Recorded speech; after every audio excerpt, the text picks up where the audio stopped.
السلام علیکم، welcome back to دنیا کی معلومات، اور میں ہوں آپ کا دوست محمد احمد بھٹا۔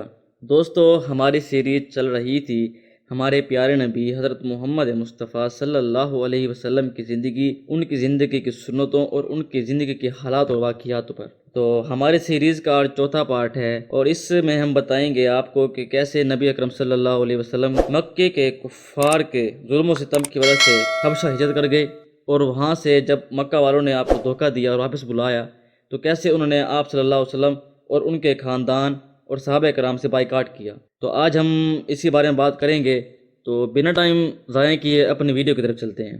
بسم اللہ الرحمن الرحیم۔ نبوت کا 5واں سال تھا۔ مکے کے کافروں کے ظلم و ستم کی انتہا ہو گئی تھی۔ مسلمان ان کی سختیوں سے اب بہت تنگ آ چکے تھے۔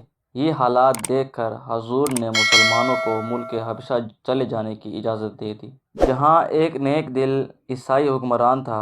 100 کے قریب مسلمانوں کی ایک جماعت ہجرت کر کے حبشہ چلی گئی، اور یوں اسلام کی آواز مکے سے نکل کر حبشہ تک جا پہنچی۔ اب مہاجرین کی روانگی کے بعد مکے کے دوسرے مسلمان بھی وقتاً فوقتاً ہجرت کر کے حبشہ جاتے رہے، یہاں تک کہ مسلمانوں کی ایک بڑی تعداد جمع ہو گئی اور وہ بڑے سکون سے وہاں زندگی گزارنے لگے۔ مسلمانوں کو حبشہ میں رہتے ہوئے بھی تھوڑا عرصہ ہی ہوا تھا کہ کسی نے یہ جھوٹی افواہ پھیلا دی کہ مکے کے سارے کفار مسلمان ہو گئے ہیں۔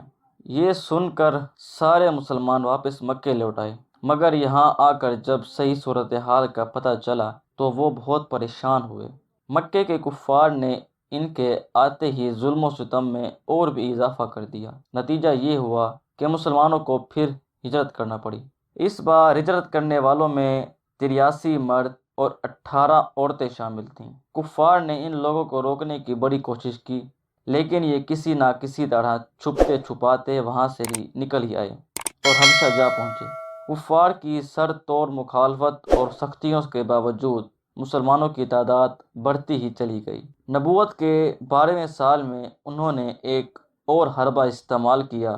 بڑے بڑے سرداروں نے مل کر ایک عہد کیا کہ جب تک بنی ہاشم حضور اکرم حضرت محمد مصطفیٰ صلی اللہ علیہ وسلم کو ان کے حوالے نہ کر دیں، بنی ہاشم سے ہر قسم کی خرید و فروخت، رشتہ داری اور تعلقات منقطع کر لیے جائیں۔ حضور کو کفار کے حوالے کرنے کی شرط ایسی تھی جیسے بنی ہاشم اور خصوصاً ابو طالب کسی بھی طرح قبول نہ کر سکتے تھے۔ چنانچہ بنی ہاشم کے سب افراد سوائے ابو لہب کے مکے سے باہر ایک درے میں چلے گئے، جس کا نام اسی مناسبت سے شیب ابی طالب پڑ گیا۔ اس درے میں حضور اور ان کا خاندان 3 برس تک مقیم رہے۔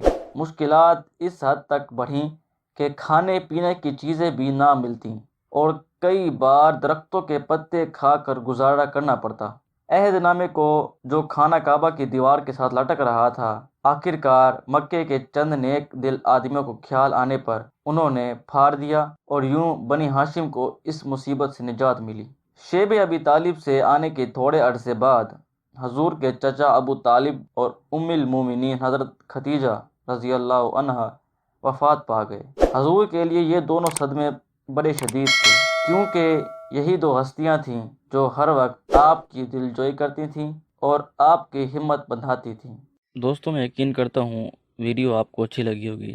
اگر ویڈیو اچھی لگی ہو تو پلیز ویڈیو کو لائک کرنا، چینل کو سبسکرائب کر دیجیے گا اور بیل آئیکن پہ دبا دیں تاکہ اپلوڈ ہونے والی ہر ویڈیو اور اپڈیٹ چینل کے بارے میں آپ کو ملتی رہے۔ تو باقی شیئر کرنا نہ بھولیے گا۔ ملتے ہیں اپنے ایک نئی ویڈیو میں ایک نئے حصے کے ساتھ، تو اب تک کے لیے اللہ حافظ۔